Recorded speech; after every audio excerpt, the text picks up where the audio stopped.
충남대학교 병원이 환자가 지정한 뒤 선택 진료 의사가 아닌 엉뚱한 의사에게 진료를 맡겨놓고는 선택 진료비를 부당 징수해온 것으로 나타났습니다. 지적한 내용들에 대해서는 개선을 해야 된다는 그런 말씀을 드릴 수밖에 없죠.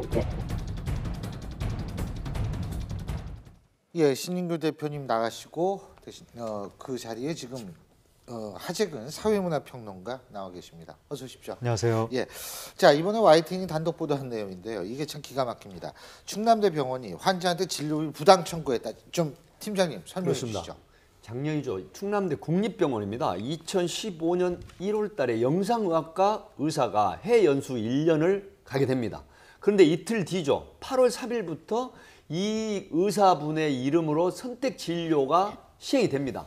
그런데 이게 한 번에 그치느냐? 그게 아니고 바로 그 8월 달만 해도 20여 차례. 그러니까 없는 의사가 20여 그렇죠. 차례 진료를 한 셈이다 이거죠. 그 영상의학과 의사분의 이름으로 소위 말하는 특진, 선택 진료를 받는데 엄연히 해외에 있는 의사가 어떻게 셋도우도 아니고 여기 와서 진료를 하게 된 상태가 됩니다. 그렇습니다. 예. 그런 상태가 됐는데 결국은 이게 4년간에 걸쳐서 무려 6,600여만 원, 그러니까 환자는 6,700여 명의 선택 진료비를 부당 청구한 게 드러나서 논란이 되고 있습니다. 전 제일 궁금한 게 있어요. 누가 가졌을까요? 6,600만 원이라고 그랬어요? 네, 나눠 가졌답니다. 아, 나눠 가졌다. 의사하고 학교가 나눠 가졌다는 거 그게 오히려 굉장히 더 비난할 거죠. 충남대가 뻔히 그 사실을 너무나 잘 알고 있으면서도 국립대학교잖아요. 국립대학교면 더더군다나 이런 글쎄요. 일에서는 안 되는 예, 일인데 그러니까 더군다나. 사실 정말 아니, 그렇다고 뭐 사립대학교는 그래도 된다 이런 얘기 절대로 아닙니다. 예. 근데 이게 맞습니다. 6,700여 명에게 6,600만 원이라고 하면 1인당 10,000원꼴이잖아요. 그렇죠. 환자들 입장에서는 그런 거죠. 이게 그다지 크게 부담으로 작용하지 않으니까 기왕이면 나보다 조금 더 잘 봐줄 수 있는 교수님한테 나를 한번 검사를 받고 싶다. 이런 심정으로 몸을 글자 그대로 몸을 맡긴 거 아닙니까? 그렇죠. 그런데 알고 봤더니 그 사람은 해외에 있었던 거니까 예. 이거는 완벽하게 저는 이거는 그냥 감사해서 지적하고 할 정도가 아니라요. 이거를 진지하게 수사를 형사 과정을 거쳐야 되는 게 아닌 생각을 아까부터 하고 있습니다, 사실. 근데 문제는 이 한 분에 그친 게 아니라 자 겸직 교수, 그 다음에 1년간 병가를 간 또 의사분이 계셨습니다. 근데 이 1년간 병가를 가신 분의 또 의사분 이름으로 선택 진료를 했고, 그 다음에 당연한 듯이 선택 진료비를 청구해서 받았다는 이 부분, 이런 게 종합적으로 굉장히 문제가 되는 그런 사안입니다. 이게 우리 다 병원에 가잖아요. 예. 그런데 우리가 선택 진료라고 하는 특진을 하는 이유는 딱 하나예요. 보다 실력이 있고 오랜 경륜을 가지고 있는 신뢰도가 높은 분들에게 내 몸을 맡기고 내 병을 치료하고자 하는 그렇죠. 의지를 담아서 내가 가지고 있는 여러 가지 것들 중에 낼 수 있는 병원비를 사실 내는 거 아니에요. 그런데 문제는 지금 같은 경우 유령 진료가 발생을 한 거잖아요. 사실은 없는 사람에게 진료를 받게 된 셈이고, 그 얘기는 뭐냐면 막상 진료를 받으러 갔던 사람은 실제 그 사람이 아는 사람에게 진료를 받은 예. 거고요. 특진 의사가 아닌 일반 의사에게 받은 거고, 그리고 특진료를 그대로 낸 거고. 근데 제가 이게 충남대에서 이런 일이 충남대 병원에서 이런 일이 발생했다는 건 그냥은 아니고 아마 누군가의 제보에 의해서 발생했을 가능성이 높을 것 같은데, 비단 이게 충남대 병원에서만 발생한 일일 것인가. 그렇죠. 이 부분에 대해서 네. 의심이 높아지고, 사실 이 병원이라는 곳이 얼마나 중대한 곳이고, 막상 뭐 진짜 수술이나 진료만 본 게 아니고 수술 이런 것도 다 포함이 된다 그래요.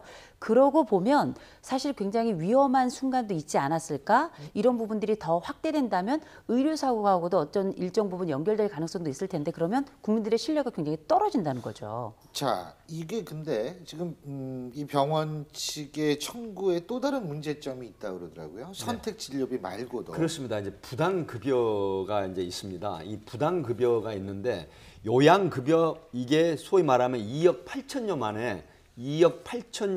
원의 요양급여 부담금을 또 허위로 가하다 청구를 했던 이런 게 지금 밝혀졌거든요. 그렇기 때문에 병원이 정말 정직하게 청구를 해서 받는 이런 부분이어야 되는데, 결국은 이런 식으로 운영이 되면서 또 인센티브 30%를 의사한테 돌아가게 하는 이런 형태가 만연돼 있다라고 해서 문제가 되는 겁니다. 자, 충남대 병원 측의 입장 그래픽으로 한번 봐볼까요? 예. 자, 충남대 병원 측의 입장입니다. 저희 YTN이 보도를 하고 나서 충남대 측에 얘기하는 건 지적된 사안이다. 아, 그럼 당연히 지적이 됐겠죠. 잘못된 부분에 대해서 당연히 조처를 해야죠. 근데 이게 조처하고 끝날 문제냐? 아까 양 변호사님이 그런 말씀도 하셨는데. 아니 왜 그러냐면요. 제가 저런 식의 어떤 반응밖에 나오지 않는다는 건 정말 잘못된 관행처럼 마치 그냥 우리가 조금 잘못하긴 했는데 늘 이렇게 해왔어 정도로 생각을 하니까 저런 답변이 나오는 것 같은데 지금 선택진료비 같은 경우에는 들어가 있는 항목에 그냥 단순 검사뿐만 아니라 수술이나 마취 같은 것도 들어가 그렇죠. 있습니다. 신체에 직접적으로 침습을 하는 거거든요. 누군가 내 몸에 메스를 들이댈 때 내가 허락한 사람이 아니라 다른 사람이 내 몸에 칼을 들이댄다는 건 이거는 사실 외국 같은 경우에 섀도우 닥터는 상해죄로 처벌을 해버립니다. 왜? 허락을 받았기 때문에 이게 치료행위니까 이게 괜찮은 거지 허락받지 않은 사람이 칼을 들이대는 건 강도가 칼을 들이대는 거와 똑같이 보는 거예요. 법적으로. 그런 일이 이루어졌는데도 불구하고 잘못했으니까 희정하겠습니다. 이거는 너무 이해가 안 가는 반응이에요. 그러니까 우리나라 국민들이 국립대 병원에 대해서 특별히 갖고 있는 신뢰가 있는데 맞아요. 그걸 완전히 배신한 사건이고 예. 더 놀라운 것은 이거 일부 병원 행정직 몇 명의 비리가 아니라 이게 그 잘못된 특진비를 받아서 의사들하고 나눠 가졌다는 거 아닙니까? 그렇다면 잘못된 특진비가 왔다는 걸 의사들도 알았다는 이야기인데 그럼 국민을 속인 그 당사자가 한두 명이 아니라는 거. 그분들이 굉장히 사회적으로 존경을 받는 분들이고 사회적인 책임을 지고 있는 분들인데 어떻게 그 국민을 대놓고 속일 수가 있냐. 여기에 실망이 클 수밖에 물론 없는 이제 겁니다. 국립대 병원에 또 신뢰를 갖는 분도 계시고 전 뭐 사립대 병원에도 무한 신뢰를 가져요. 예. 근데 제가 작년 여름에 망막 수술도 사립대 병원에서 했는데 어쨌든 무한 신뢰를 갖는데 문제는 말이에요. 이 사람 몸을 다루는 부분에서는 모든 것이 정확해야 됩니다. 이것이 조치를 취하겠다는 것으로 끝날 문제인지 한번 국민 여론을 들어보겠습니다.